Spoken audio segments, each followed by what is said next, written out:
2001 dipelopori oleh Muslimat NU Ranting Kroya di bawah naungan Lembaga Pendidikan Ma'arif NU Kabupaten Cilacap. RA Darussalam Kroya beralamat di Jalan Pangrango nomor 56A Kroya, tepatnya RT 31 RW 5, dengan jumlah kelas 5 kelas dan jumlah pendidik sebanyak 14 ustadzah serta 109 peserta didik.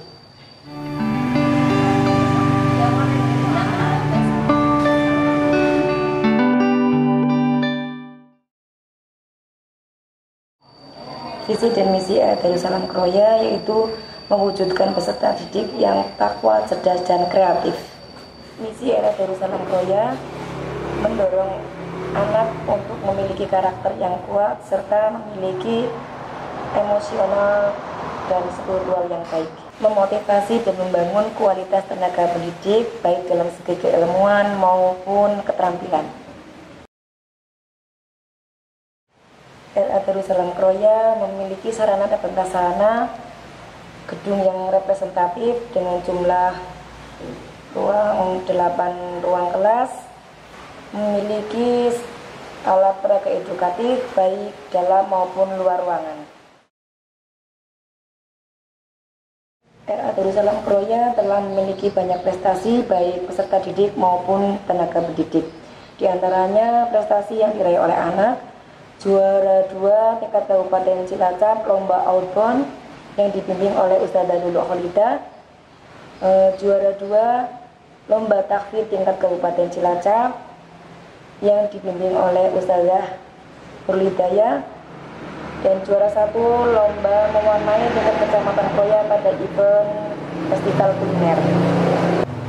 Sedangkan prestasi yang diraih oleh Ustadzah yaitu untuk Ustadzah Uning Probosiwi dan Ustadzah Yopita Narkirana masuk dalam tim voli Kecamatan Kroya dalam mengikuti pertandingan voli dalam rangka memperingati HUT Kemenang Kabupaten Cilacap.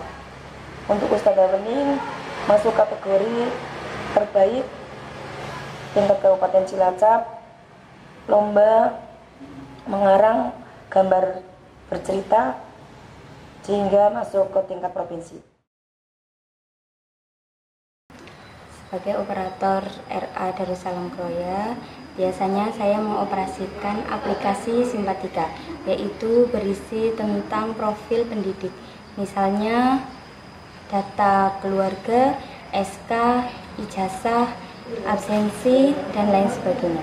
Selain aplikasi Simpatika, ada juga aplikasi EMIS. Aplikasi EMIS adalah berupa data siswa dan lembaga yang selain tugas pokok 2 di atas, saya sebagai operator juga biasanya membantu para ustadzah untuk menyiapkan media pembelajaran sebagai penunjang kegiatan belajar mengajar di sekolah.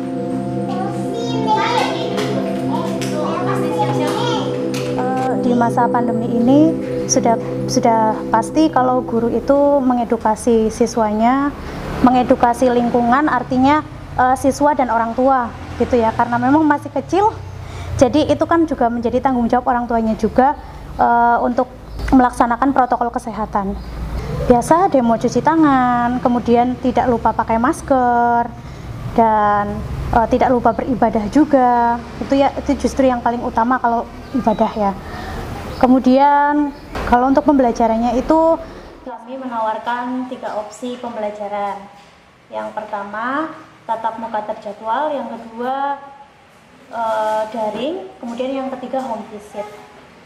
Itu semua melalui voting dan orang tua mayoritas memilih home visit karena memang jika anak itu tidak bertemu dengan gurunya, ya mereka akan susah diatur di rumah. Nanti permasalahan-permasalahan orang tua akan timbul, keluhan-keluhan orang tua seperti anaknya susah dikendalikan, sulit untuk belajar, kemudian rewel, semacam itu. Jadi memang harus bertemu dengan gurunya kalau untuk anak usia dini. Karena dari pusat kita memang sebetulnya belum belum diizinkan untuk tatap muka. Tapi belum diizinkan itu bukan berarti dilarang keras atau dilarang sama sekali. Tetap melihat situasi dan kondisi lingkungan dan juga keadaan dari Satgas Covid.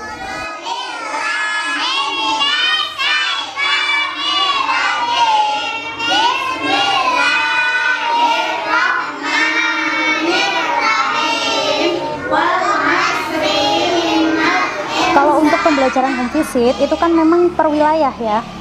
Jadi misalnya titik A itu yang berdekatan dengan titik A ada berapa anak, nanti kita jadikan satu. Jadi sudah bukan setiap kelas lagi. Saya mengajar di kelompok B ya. Kemudian nanti yang wilayah Kroya itu ada beberapa, ada Jalan Kendeng, Jalan Pangrango, itu nanti dijadikan satu. Di situ dijadikan satu, kemudian guru ke rumah siswa itu berkumpul di salah satu rumah.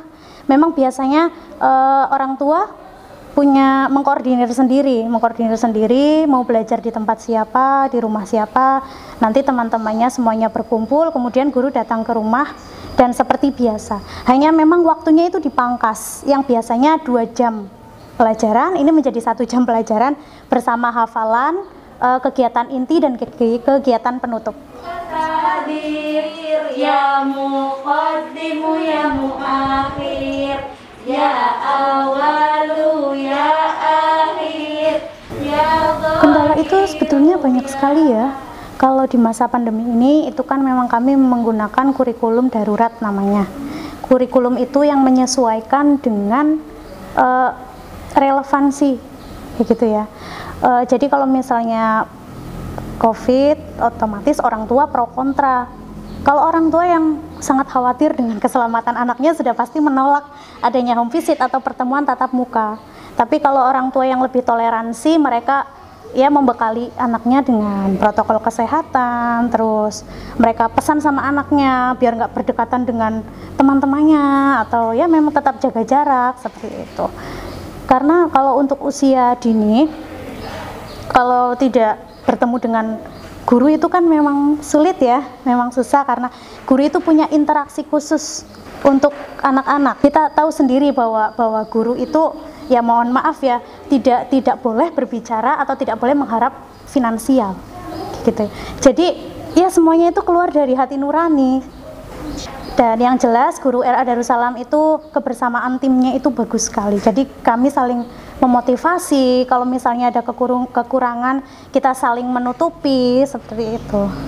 Ya, belalang sih ada apanya aja ya. Kalau saya pribadi sih sebenarnya kalau bisa ya tetap lebih yang ke sekolah. Cuman karena memang keadaannya saat ini home visit ya saya rasa itu lebih baik. Itu yang suka bagi bunga. Iya. Kasih garis tengahnya Us. Kalau home visit menurut saya sih lebih bagus dari daring. Kalau menurut saya lebih bagus dari daring. Mengikuti mood anak juga. Kadang kan anak kecil kalau lagi nggak mau ya enggak kayak gitu. Kalau kita paksakan kasihan, nanti jadinya dia marah, malah tambah nggak mau belajar.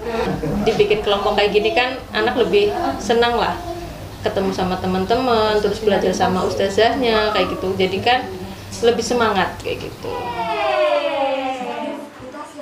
Menurut saya RA Darussalam mempunyai nilai tersendiri dari ajaran agama, formal. Jadi ustazahnya itu juga lebih sabar dan gampang ditangkap sama anak-anak cara penyampaian pelajarannya kayak gitu. Siap belajar? Siap.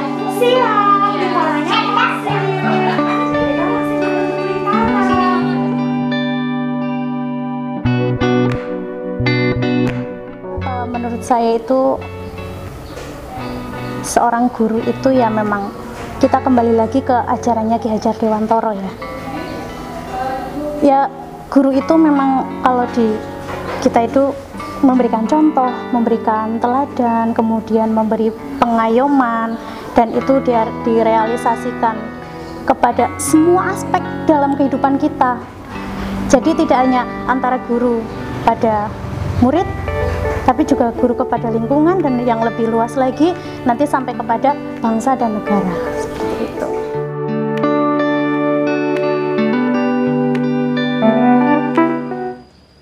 harapan Kepala RA Darussalam Kroya bagi orang tua peserta didik bahwa RA Darussalam Kroya sebagai pendidikan anak usia dini pada jalur pendidikan formal bertujuan membantu anak didik mengembangkan berbagai potensi baik fisik maupun psikis yang meliputi nilai-nilai agama dan moral secara emosional, dapat menjadi tujuan para orang tua untuk menyekolahkan putra-putrinya agar siap memasuki pendidikan dasar.